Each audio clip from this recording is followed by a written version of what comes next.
مسند لا ہیں تو ان کو مبتدا بھی کہتے ہیں. یعنی نام جو ہمیشہ ہوتا ہے وہ اس کو دو حصوں میں، نام کے یعنی جو نام ہوتا ہے اس کو ہم مسند لائے بھی کہتے ہیں اور اس کو مبتدا بھی کہتے ہیں. اور جو دوسرا اسم ہوتا ہے اس کو ہم مسند بھی کہتے ہیں، اس کو خبر بھی کہتے ہیں. جیسے سلمان ذہین ہے تو سلمان ہمیشہ نام ہے، وہ مسند لائے بھی کہلائے گا، وہ چیز مبتدا بھی کہلائے گی. اور جو ذہین ہے، محنتی ہے، ایماندار ہے، شرارتی، اس کو مسند بھی کہیں گے اور اس کو خبر بھی کہیں گے. ٹھیک ہے. اب آ رہی تھی جملہ فعلیہ. اس جملے میں بعض کا تو صرف فاعل اور فعل آتا ہے، یعنی دو ہوتے ہیں. علی بھاگا، علی فاعل ہو گیا، کام کرنے والے کو ہمیشہ فاعل کہتے ہیں. تو علی فاعل ہو گیا اور بھاگا فعل ہو گیا. ٹھیک ہے. مثلا استاد صاحب آئے، استاد اور آئے دو ہو گیا، تو استاد فاعل کام کرنے والا اور آئے آپ کا فعل ہو گیا. شائستہ نے پڑھا تو شائستہ آپ کا فاعل ہو گیا اور پڑھا آپ کا فعل ہو گیا.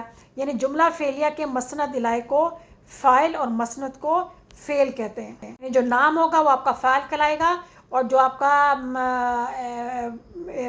کیا کہتے ہیں مسند ہوگا وہ آپ کا فعل کہلائے گا.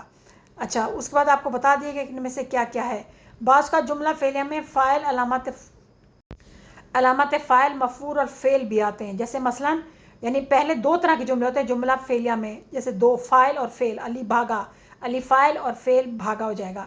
پھر یا پھر یہ بھی ہو سکتا ہے کہ شکاری نے شیر مارا، شکاری فاعل، نے جو ہوگا علامت فاعل، شیر آپ کا کیا ہوگا مفعول جس پہ کام ہو رہا ہے، اور مارا آپ کا فعل کہلائے گا. ٹھیک ہے. یہ آپ کے اس طرح ہوگے. تین طرح کے جملے ہوتے ہیں. پھر آگے درج ذیل جملوں کی ترکیبی اجزائے ترکیبی کی نشاندہی کریں. پاکستان میرا وطن ہے، پاکستان آپ کا ہو جائے گا وہ مسند لائے ہو جائے گا، مبتدا بھی اسے کہیں گے. اور میرا وطن جو ہے نا وہ مسند یا خبر ہے، اور ہے جو ہے نا وہ فعل ناقص ہے، یعنی ایسا فعل جس کا کوئی مطلب سمجھ میں نہ آئے. ٹھیک ہے. اب اس میں ایک اور چیز بھی ہے کہ پاکستان آپ کا نام بھی ہے، پاکستان کا اسم بھی ہے، اور پاکستان آپ کا مسند لائے بھی ہے، اور پاکستان آپ کا مبتدا بھی ہے. میرا وطن آپ کا مسند بھی ہے اور خبر بھی ہے.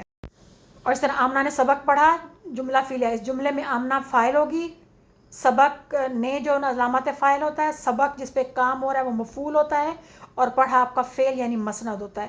تو یہ ڈفرینٹ طریقے سے MCQs آ سکتے ہیں. آمنہ آپ کا فاعل کہلا سکتا ہے، آمنہ آپ کا مسند لائے بھی ہوتا ہے، آمنہ آپ کا اسم بھی ہوتا ہے، اور آپ کا نیت علامت فاعل کہلائے گا. سبق آپ کا مفعول ہوتا ہے اور پڑھا آپ کا فعل بھی ہوتا ہے اور مسند بھی ہوتا ہے. اس کے بعد ہے ڈرامہ. ڈرامہ کی تعریف آسانی کے ساتھ دی ہوئی ہے، آپ اس کو ایک دفعہ پڑھ لیجئے.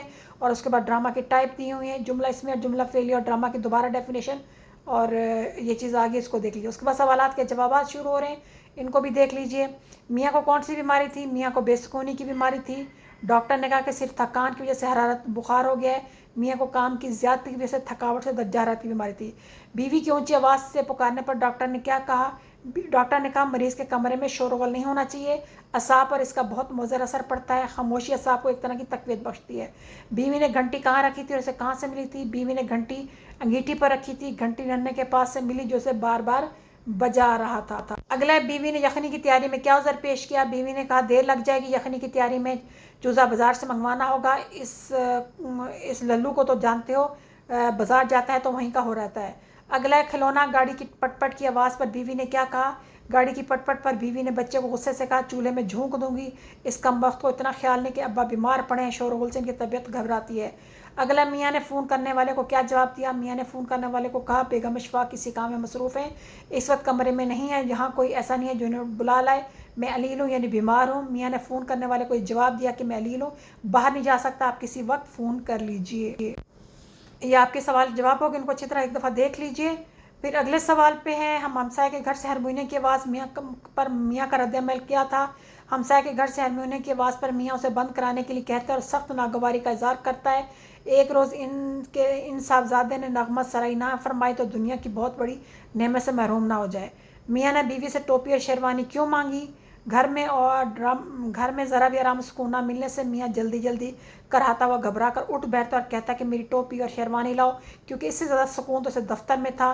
میاں نے بیوی سے ٹوپی اور شیروانی اس لیے مانگی تاکہ وہ دفتر جا کر آرام کر سکے. آوازوں کے شور میں سب سے نمایاں آواز کس کی تھی؟ ہمسائے کے گھر سے باہر مہینے کی آواز سب سے نمایاں تھی. اس ڈرامے کو پڑھ کر آپ کس نتیجے پر پہنچے؟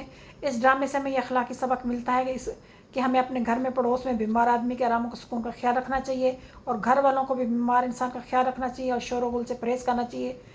پھر آگے اس کو کمپلیٹ کر لیں. پھر اس کے بعد MCQs ہیں، آپ MCQs بھی آپ دیکھ لیجئے. امید ہے آپ کو یہ فائدہ دیں گے. اس کے بعد یہ سوالات کے جوابات ہیں مزید. ان سوالات کے جوابات کو بھی جو ہے نا یہ تھوڑے سے اس سے مختلف ہیں جو پہلے دیے گئے تھے. تو آپ ان کو ایک دفعہ دیکھ کے اسے فائدہ اٹھائیے کیونکہ اب آسان ہے, اس کو پڑھنے کی ضرورت نہیں ہے. آپ اس کو ظاہر ہے سمجھ کے آسانی کے ساتھ اس کو اب آپ پڑھ سکتے ہیں. یہ آپ کے کنتا بک, نیشنل بک فاؤنڈیشن اور باقی جتنی بھی بکس ہیں ان سب کو ملا کے اکٹھے ایک ہی جگہ جو ہے نا وہ تمام سوالات کے جوابات اکٹھے کر دیے گئے تاکہ آپ کسی قسم کا بھی سوال آئے تو آپ اس کو جواب دینے کے قابل ہو سکیں. امید ہے یہ آپ کو ویڈیو اچھی لگی ہوگی, اور اگر ویڈیو اچھی لگے تو اس کو شیئر کریں اور لائک کریں, سبسکرائب کریں. کچھ بھی پوچھنا چاہتے ہیں تو آپ ضرور پوچھ سکتے ہیں. اس کے بعد اس کا خلاصہ دیا گیا رام السکون کا, اور اس کے بعد اس کا مرکزی خیال